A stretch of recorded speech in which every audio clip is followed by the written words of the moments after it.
Welcome to Erotic Wisdom with Mrs. Love. Welcome to the next in our series, talking to beautiful, wonderful, gorgeous women about ejaculation choice, ejaculation control, orgasm without ejaculation.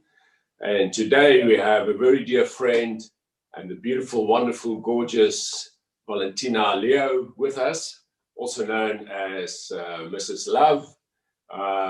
Valentina, so wonderful to have you here. Thank you.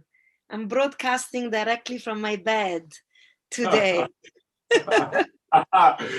I just love that. That is so beautiful. And thank you for being so in the flow and so yourself. I think it's a beautiful setting. I realized the best conversation happen on the pillows, you know, the pillow talks are the most intimate and honest and relaxed. And I thought, why should I pull myself together and pack myself up to have an intellectual conversation with you when we are actually talking about lovemaking and the activity that pertain to generally the bedroom. So I think maybe if I stay in the bedroom, I'll speak more wisely. It's lovely, and that's our conversations in any event, you know. It's just like in the body and in the flow that you and I have, and it's always so wonderful. So yeah, it's lovely. Let's jump right in. Valentina, let's just jump in with, what are your thoughts about this topic? What are your thoughts about men practicing ejaculation control? I like the word ejaculation choice. It's so wonderful to get a woman's perspective also in this. You know, as a woman, you know, you're doing, you're one of the, Valentina is one of the well-known, wise woman of Africa with a beautiful Italian accent, but a wise woman of Africa doing a lot of beautiful work in spirituality, consciousness, tantra, but also as a woman. But let me stop talking. What are your thoughts? Yeah. So for me, first, I really like when you change your wording from ejaculate control to ejaculate choices. And maybe we can even call it ejaculate options. Yeah. Because men are really, they rely on control a lot. And to control also they ejaculate feels like another things they have to do. Yeah. And I feel in my experience with men, the aspects that liberates them more from this dependence is when they meet deep relaxation in the act of lovemaking, so that they stop performing and they stop needing to arrive somewhere or present themselves in a certain way or be on top of it.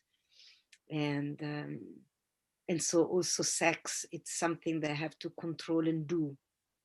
And I think it gets really beautiful when we stop doing and we just are in the act of lovemaking, and we allow the body to have their own wisdom and to move in the way they want to move. And when we don't, in my experience, what started shifting in my last 10 years, perhaps I'm 50 now. So I don't remember, I'm not aware to have met men that could have option on the ejaculate before then. I've never met many young men that were well versed with that, or had an interest in that, or even a curiosity. And so what started to happen that when there isn't this official ending, of the man ejaculating and everything deflates and we drop into this stillness. When that piece is not there, what happens is that the lovemaking start to become endless, meaning that I start to recognize that lovemaking is the primal movement that we have as lovers and as human beings on the planet. I mean, it's a new way to look at reality, you know. Love making is the first movement, the most important, the priority for our fulfillment, our well-being, our heart connection with each other, with the world, with nature, with creative thinking. I mean, we can go on and on and on. The biology of the well-being of sex, it's, you know, we can find that out. And then in the breaks, when I don't make love, okay, let me quickly go to work so I can make some money. We can buy some food that we can eat in the poses of lovemaking, or we can eat good food so we are stronger and more healthy to then be more present in lovemaking. And then let me build a house so that we can have a roof and over our head when we make love. Let me have a beautiful bed. So we have a bed for making love. And so start looking at how our reality, it's all set up just for this moment of lovemaking. It's the ultimate, for me, in my experience, the ultimate prayer, the ultimate meditation, when we really go talk to source and resource. When we make love, we resource, we go back to where we come from. And we bring back forth some wisdom every time when we really can relax and let go of doing sex, but being in this space of pure love moving through our body. And so to acknowledge that there is a movement greater than mine that moves me, move my genital, move my body. When the mind is involved, there is this goal that we want to achieve for men and for women. I mean, I can say the same thing, that now there is this big trend that also women must ejaculate and squirt across the room and be multi-orgasmic and have it all. Those also are elements that create pressure, you know, and I think when the heart are meeting, the body can just follow. And so when we relax in meeting goals that are practically on the doing, you know, ejaculation also is an action, and we fall back into ourselves. I mean, when a man ejaculates, that's also what I like to call it, I can feel that he's resourcing from within himself as well. And then on the other side, I am the receiver of a richer expression of himself. You know, when I see that instead of moving outside of himself, he refuel his energy back into himself. And then, of course, when he's fulfilled, there is more for the giving. And I happen to be there in the moment or after. I receive so much more depth and presence from this man. So yeah, I think the main part is this idea that then sex never ends. You know, we're so being trained that with ejaculate, the movement of love making comes to an end, and we stop because, you know, that's when the energy really drop, and sometimes we fall asleep, and it's okay. Also, I don't think there's, you know, one time, sometimes I was with this guy that had quite how do you say, pre-coach. He was ejaculating quickly. And also he would apologize to me. And I was like, don't worry, beloved. It means you just can't resist me. It's quite flattering, actually, you know, that you enter me and you come within few minutes. It's like, it's okay, I get it. I am irresistible. But, you know, from there, that could be a great beginning, you know, because then all the expectation, all the anxiety, it's gone. And now we can really begin making love, and making love as a process of being with each other that takes time. And sometimes there is penetration and sometimes there isn't. And it's still love making and it's still profound. And so ejaculation, again, is an option. Sometimes it's there, sometimes it's beautiful to have it. Sometimes it's not necessary. Sometimes it's more appropriate in different direction. But surely a man that knows how to engage with that, it's a man that is interested in the yoga of being himself. And that's clearly is a man I am interested into as well, because he's a yogi, because clearly he's making a choice to know himself in his expression in life. And so it means it's someone that is willing to be in the fire of the deepest meditation of life. And generally, these are the men I feel more attracted to be with. There is more substance, there is more spiritual content. Even in the failing of it, it doesn't mean it's gonna get easy from the beginning, but the willingness to practice and to make choices like this, it's a form of yoga. For me, is the ultimate, is the yoga of sex, which is the yoga of life eventually. So, and as you know, and that brings changes in all aspect of your life, not just in how you show up in bed. We say that how you show up in bed is how you show up in your life.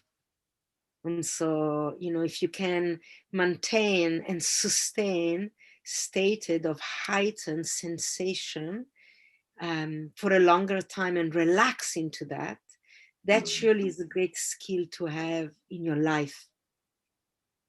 When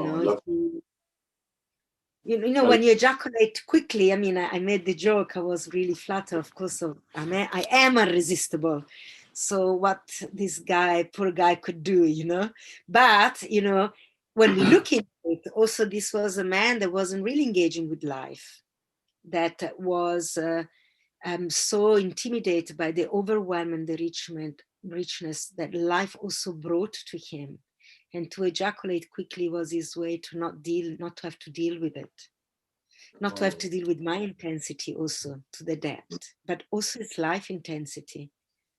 And I think man that, yeah, you want to say something? I'm going on. No, I just love your, just about the heightened sensation, of life. As you say, not to ejaculate in you, stay in that heightened sensation, and then whether it's penetration or not penetration in you, then with the person, and whether you are with a person in bed or whether you're just walking down the river, you're still in that heightened sensation of love. So there's such a beautiful, I just love that, and that actually life is actually all about love making, and the house and the bed, and it's going to earn money to do that, so we have it there, but so that we can make love to each other and to life, to life, to everything, When we go running to practice cardiovascular, we go and do yoga to practice balance and suppleness. We do breath work, so we practice to sustain a heightened state of expanded consciousness in the peak of pleasure, in the peak of anger, in the peak of fear, in all peaks, but also sometimes deep love making is very scary because we die when we go really deep inside each other. And so I notice how all the practices of our life is the groundwork to be lovers, to show up in the groundwork of love making. And so we eat good food, so that when you make love, you can be supple, you can sustain difficult position, you can support your lover, you can keep breathing through all the emotional release. Sometimes it's joy, sometimes it's tears, sometimes it's agony, the ex-agony when we go deep in love making. All of this should appear, in the dojo of your bedroom, not just the happy, loving, happy banging. I don't know how to call it anywhere.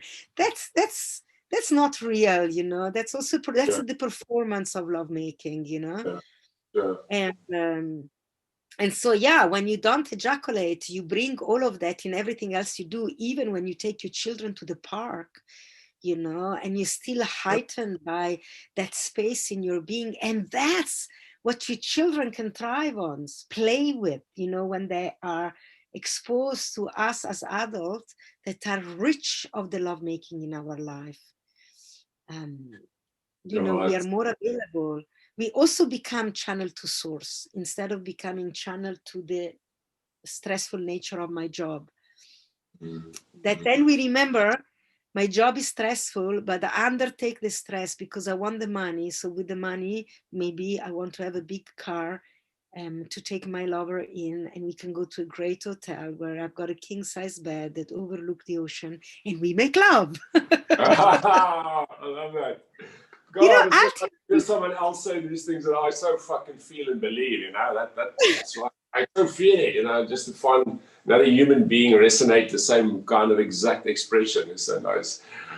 Yeah, oh, wonderful. Ultimately, it's all we do, isn't it? We get a big car to pick up girls. We need to take them to the big restaurant and impress them. Girls, and for girls to pick up guys, the same. You know, the women spend hours in front of the mirror to be beautiful. Why? Because they want to seduce. They want to be looked at. They want to be courted. Courtship. Yes, is it that? You know, you want to feel important. We want to feel that we've been noticed, and someone wants to enter us. That there is this man that is curious about my internal nature. I mean, these are the real calling of sexuality. We want to be inside each other because we want to drink and eat from each other essence. You know, our each other's heart. This is the true calling. But we don't speak about it, and then we live in this illusion of the performance of the sexual encounter, when in reality we all want intimacy. We all want to be seen in the depth inside of ourselves. And you know that also when a man doesn't ejaculate, I feel he becomes more vulnerable to his own feeling, to its own vulnerability.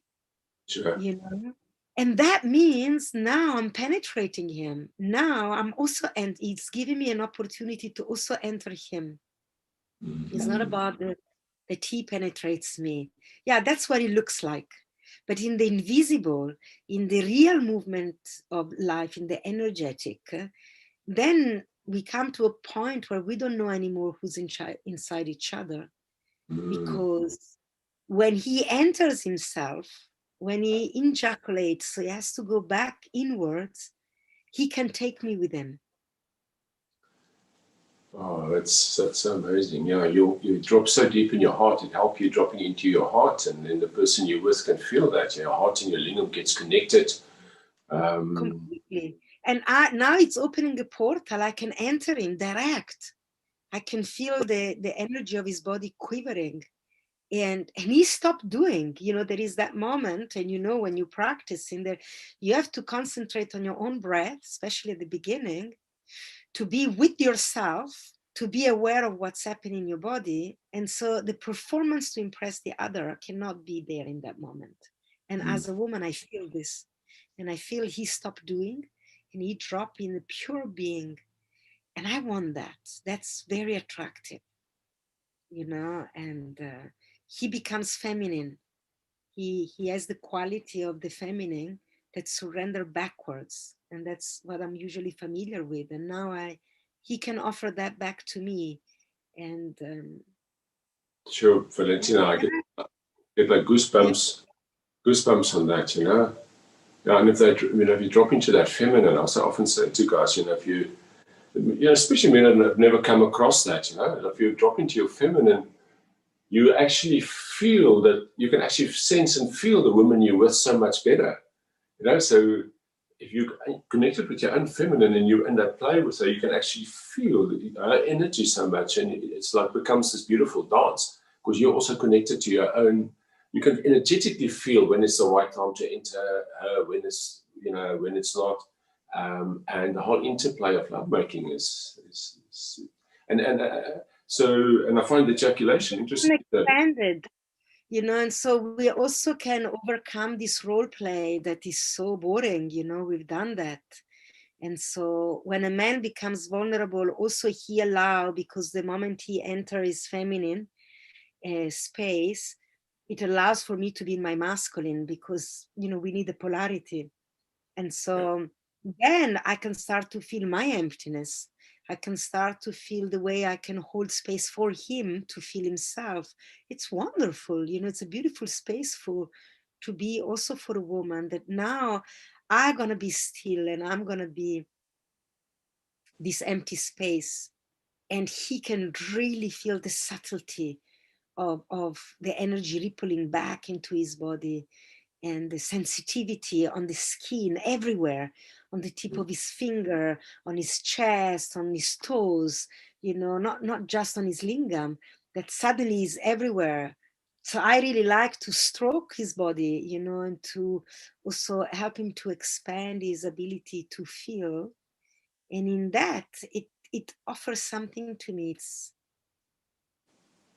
It grows my masculine essence also, my ability to be really present with what's happening and not just get lost in my own chaos, which is, I mean, is delightful too, but it expands my presence and it's amazing. my awareness. You know, it's amazing. Yeah, I've had the same. Yeah, and I've had, you know, some of the guys also, they've been practicing it. You know, there's quite a range of guys that, you know, work with short periods and people that have gone for long, and some have shared with me the experience that, you know, that they actually bond with their partners much more if they don't ejaculate, you know, and it became this really deep bonding, you know. So it's such beautiful things for people to do.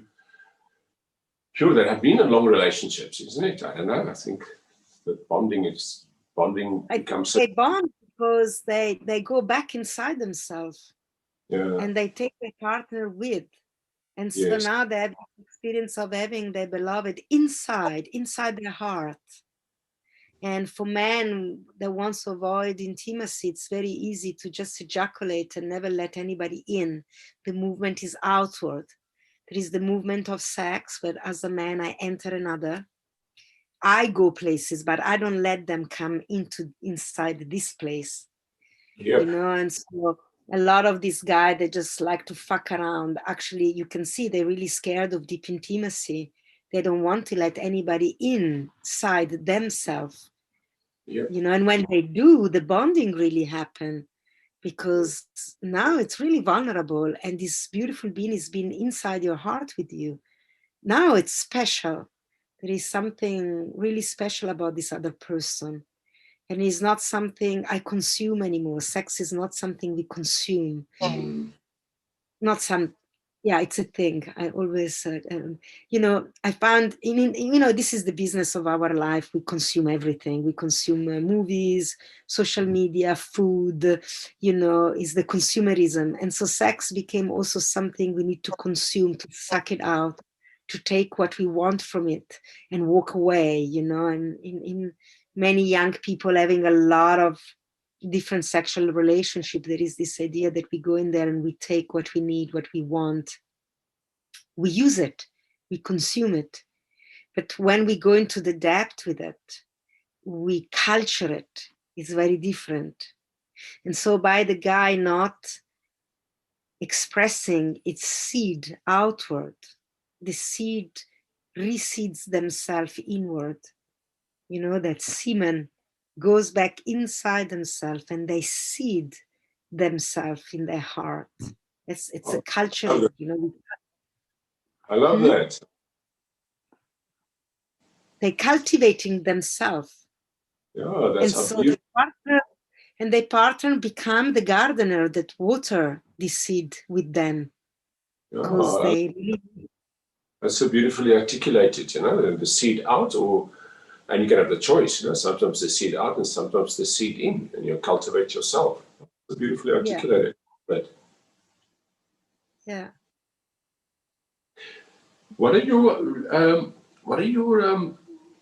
your experience been like in terms of men and women that even know about this? I find, you know, often when I talk to people about it, they're like, "What the fuck? What are you talking about?" You know, and it's almost I've almost a sense of like 99% of men and 99% of women don't know about this. So yeah, just to get your thoughts on that, whether it's not as bad as that, and then yeah, then secondly, yeah, it's just been. I share with you that it's so that is the one hand what I experienced. But the other hand, Let me answer that first. It's like, go go for it. yeah, I mean, I think 99% of people don't know this. Like 99% of people have 2 weeks holiday a year, and they are happy with that, and they accept that. And you know, sometimes I really realize we are a very small fringe of explorer love cadets that really have a fascination for consciousness. And sexuality, of course, is the biggest tool we have to understand consciousness. And so we are a very small percentage, and that's just that. I don't have a problem with that also. I think that although we are a small percentage, there's still so much of us anyway, because the world it's full of humans. So there is enough people to play with and to engage with. And I feel that the people that for me, in the way I work now with people, they need to really be ready to wanting to do this. I'm not trying to convince anybody anymore. I'm not a Tantra evangelist. I've stopped that. I really feel there was a lot of, I used a lot of my own energy to convince people and to try to invite them into this realm. And I noticed the one I try to convince are the one that deliver more poorly because they want to make me happy or do it because I suggest it, or they don't really have a deep calling. And so I notice now it's I don't make that effort anymore. I really sit back more and more. I ejaculate a lot. Also with my teaching, I teach more and more what really drives me and inspires me and make me thrive in my life and in my teaching, so that I don't become bored of what I teach, trying to convince people that don't have a fire to give me. And so yeah, we are a really small minority, but it's as it is. And I'm also, I've let go of having the funny conversation over dinner with people that think it's impossible, or they, like recently I sat with someone I know very dearly, a member of my family, that still send me a link on Google that says that the G-spot doesn't really exist, hasn't been proven that it exists. He needed to send me this to have an argument with me. And I'm like, whatever. If you want to believe it doesn't exist, it's your call. I feel sorry for your wife. I don't need you to prove it to me, because I know exactly that exists and what it does and how it moves in my being. And it creates such an expanded experience in my life. I need to know it. I don't even care if Google doesn't honor it or recognize it. Whatever, if you need Google to confirm, so then you go there, because it means he's not curious enough about loving his wife to wanting to take the journey.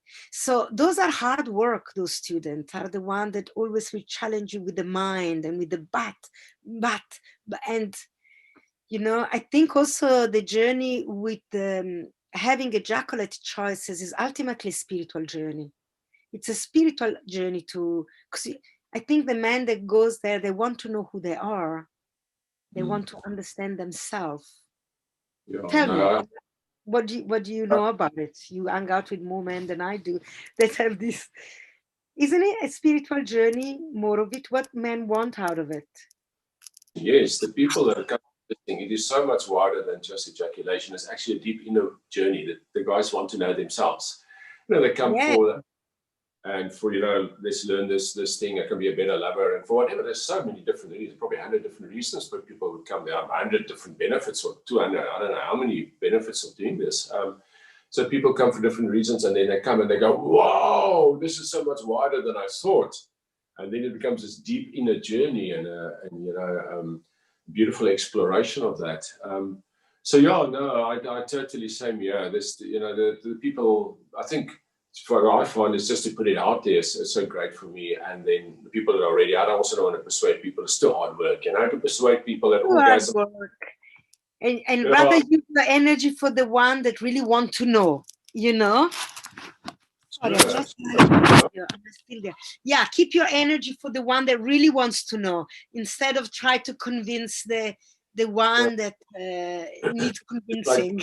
It's like the G-spot example. To teach someone an orgasm and ejaculation are two different things, and they haven't heard about ejaculation. It's just too hard, So it's not so more opening it up, and then the people. But also they will come. It's like you're putting it out there. You're putting you make them think.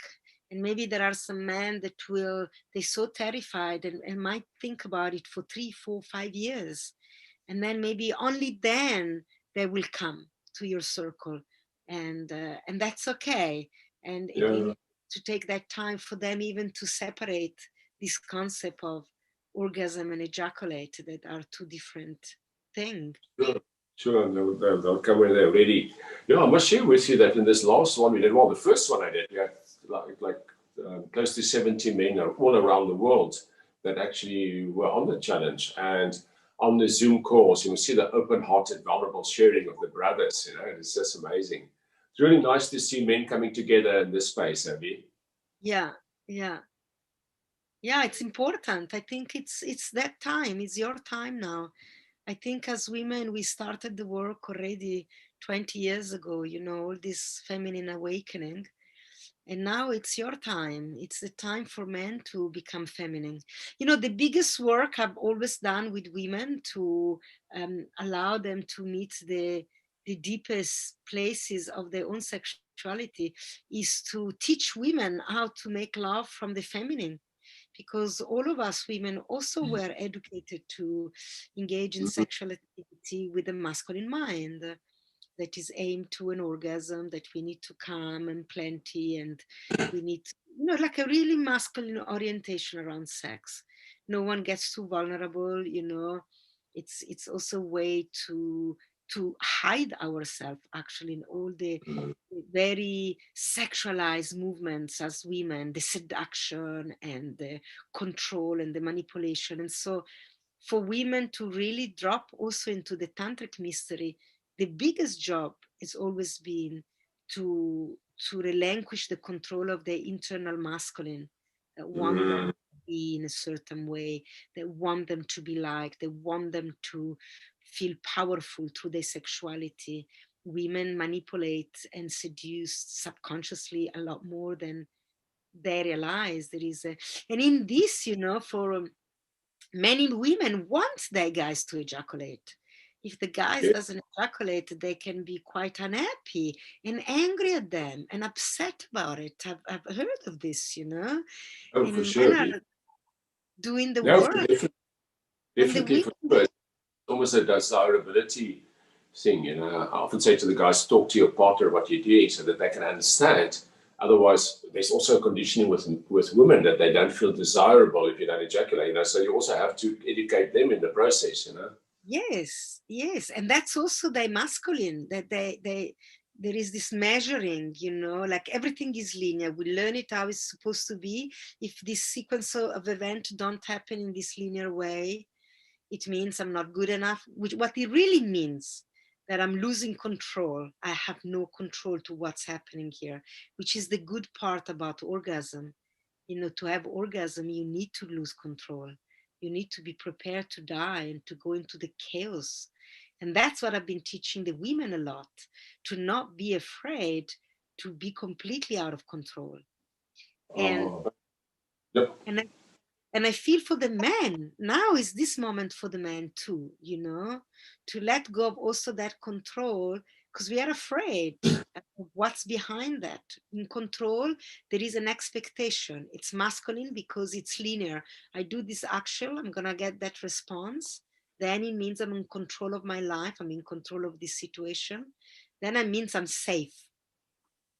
And when we are not in control, when the cows take over, when we shit scared because we love him so deeply and our body are taking over and we don't know what's happened, it can be very scary for many people. And we reject that. And we don't want to go in heightened state of pleasure um, because we never been there. No one educated us. And then it feels really terrifying. And so for the man to learn that it's okay also to be scared.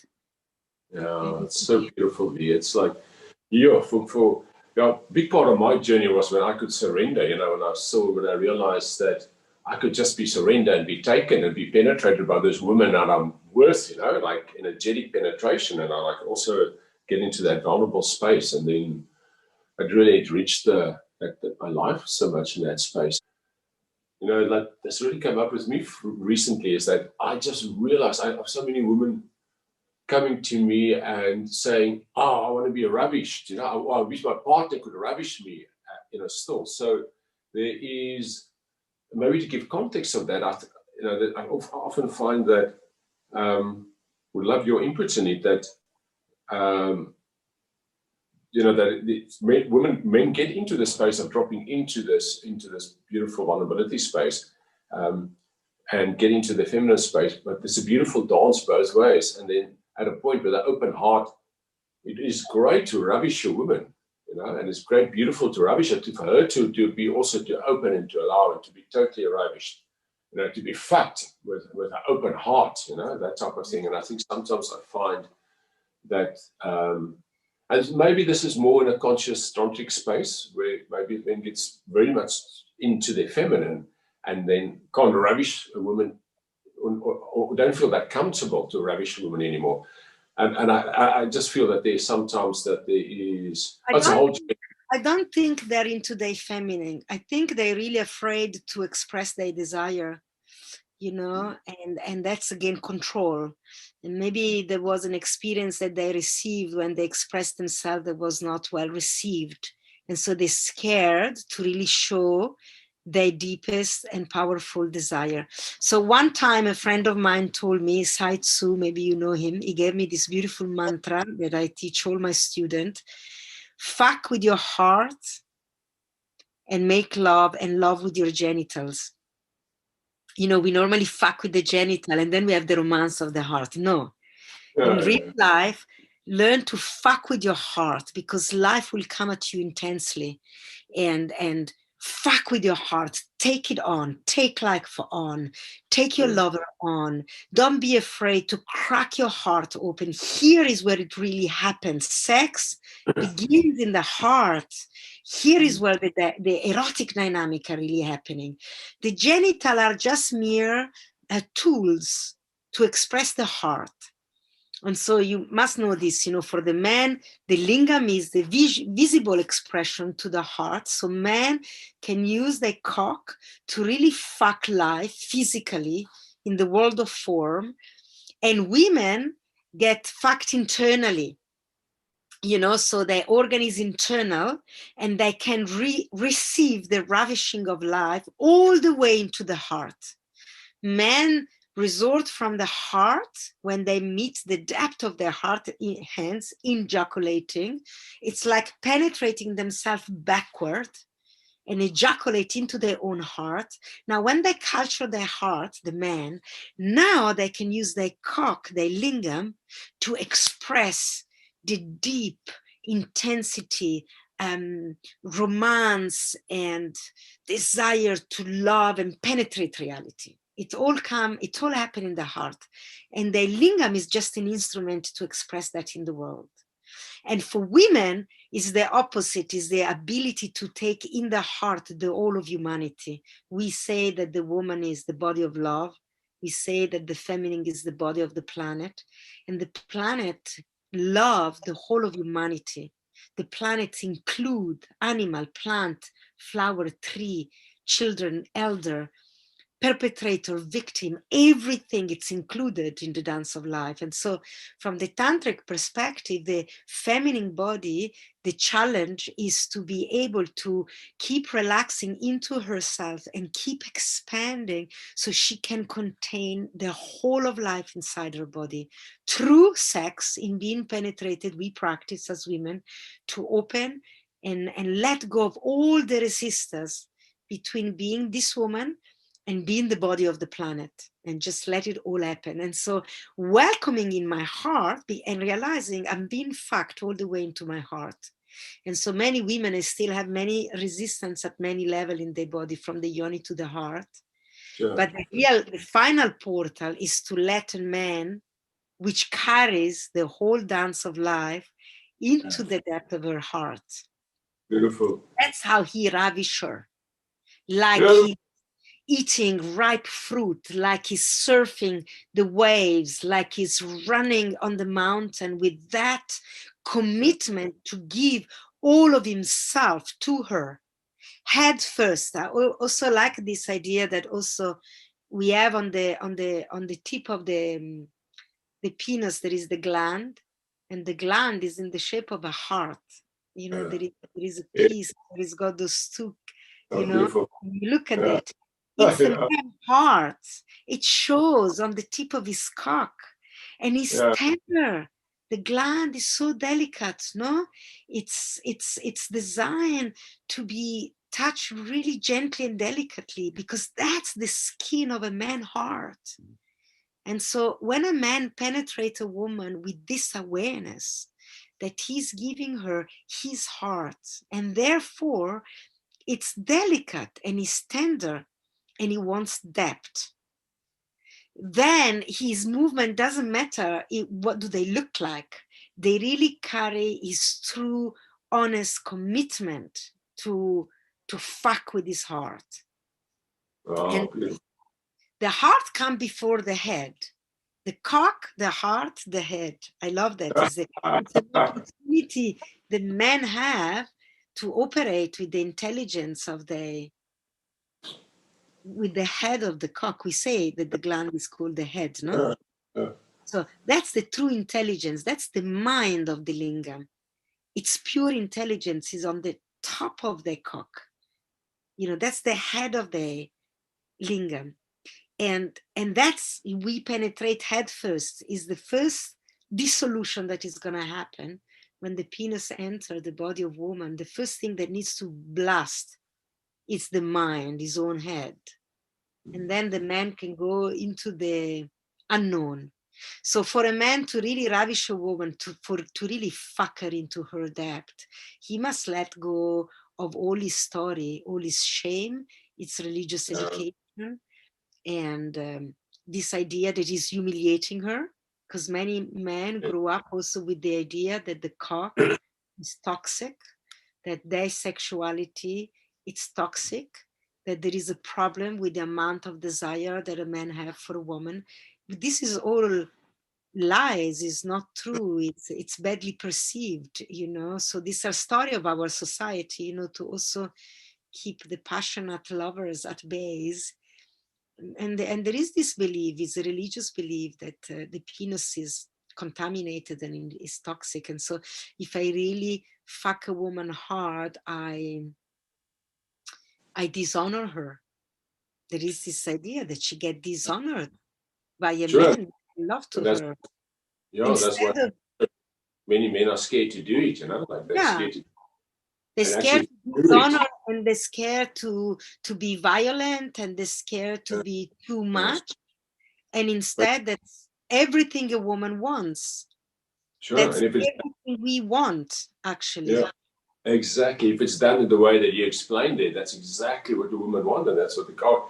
Wow, no, that's so beautifully. I'm so glad I asked you this question about ravishing of a woman and ravishing each other. It's wonderful to articulate it, Valentina. It's amazing. Yeah, I spend a lot of time thinking about this stuff.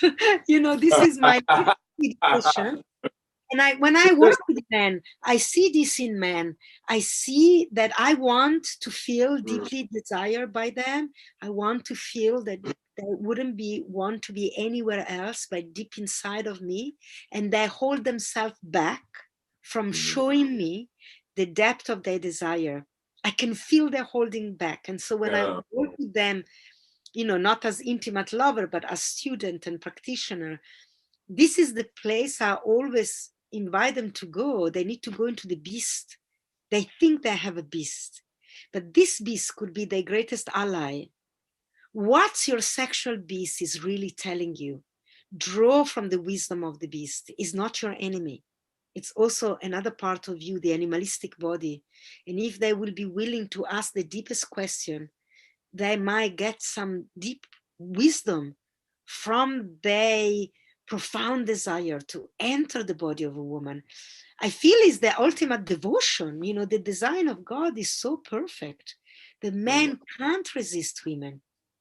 The man have an erection in the presence of a woman. I often said, women get all offended is the man just get hard when they walk into the room. Is like, oh my God, he's such a pervert. He all think about is having sex, and they put men down.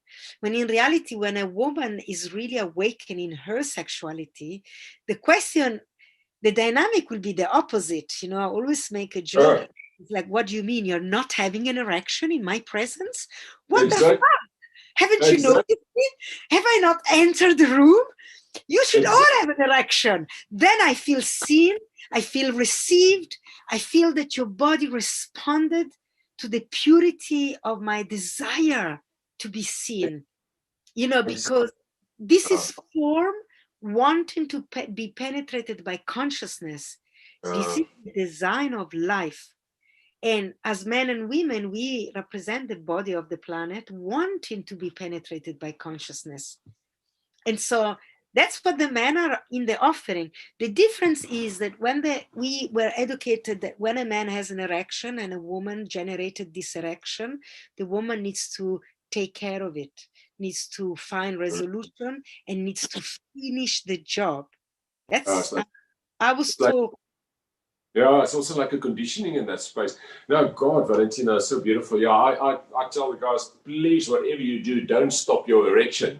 You're walking a room and there's gorgeous women and you have this erection. Whatever you do, don't stop it, because if you block it, you're going to block it for fucking ever, or you're going to stop it forever. You start blocking your sexual energy. Have that erection. That's beautiful. And in a wake and a conscious would look at it and like, wow, like you thought it's a compliment. And that direction, it's an offering. Nothing needs to be done about it. Here, beloved woman, I've got this erection. It could be an offering. If you wish to take it, I offer this. But nothing needs to be done. It doesn't again needs to be finished off, with an ejaculation, because the erection is the problem. There is no problem. Sure, you can just be with your erection in the room. And what is more wonderful, standing in the room with a lot of beautiful women and having this erection and just be with your erection, isn't it? That's wonderful. You don't have to do anything. And then becomes an offering not only to the women, then an offering to life.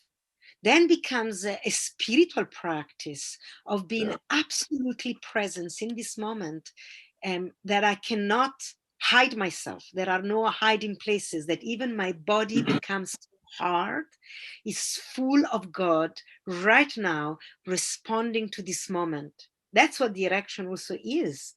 It's spectacular, that the man is so fulfilled by himself that becomes so visible.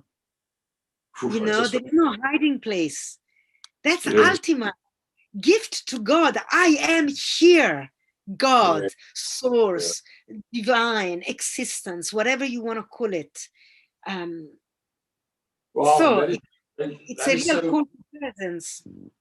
Yeah, that is so amazing. This is so inspirational, and I'm so passionate about this, because it starts with ejaculation choice, but look where the journey can go. Yes. The guys come and say, okay, I want to learn. Oh, okay. I've got maybe premature ejaculation, or maybe I don't even have that, but I want to last longer in bed. I want to be a better lover. And all of that is beautiful, a beautiful starting point.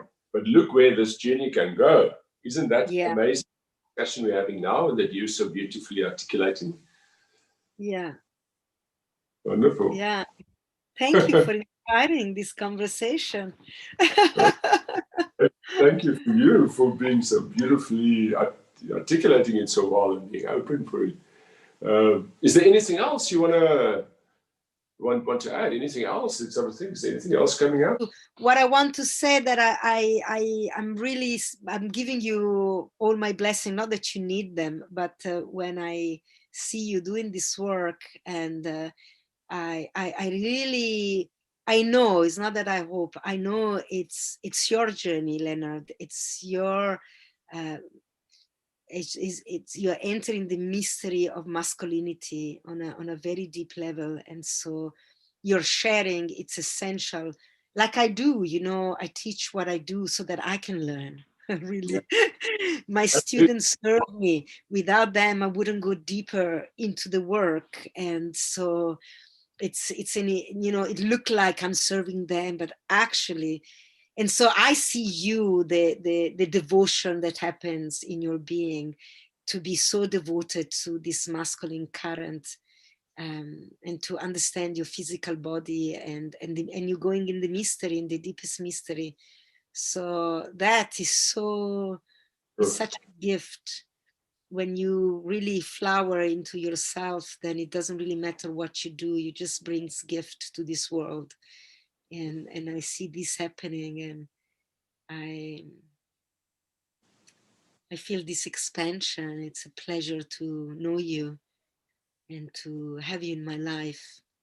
Oh, thanks, love. And we teach what we want to learn or need to learn most. And Yeah. no. Thank you. Thank you so much.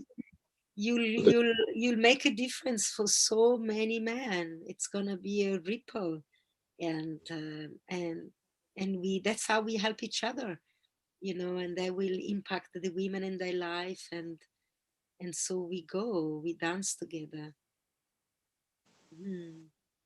So I feel privileged that I had this opportunity to also share from my deeper intimacy from my bed. Thank you so much, Valentina. Thank you for being in your bed doing this interview. That's beautiful. This chat, that is so beautiful. And you look gorgeous, and you look wonderful. I'm so happy to have you in my life, and love you madly.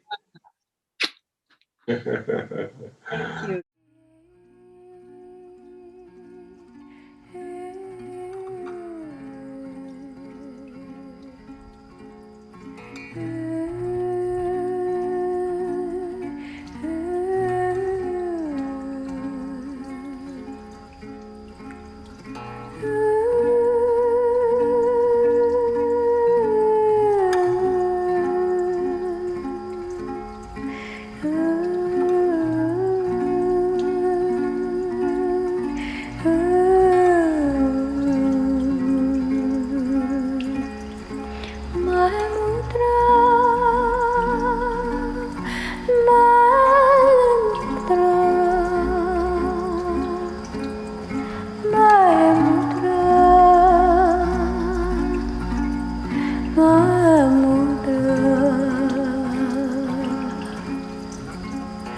Oh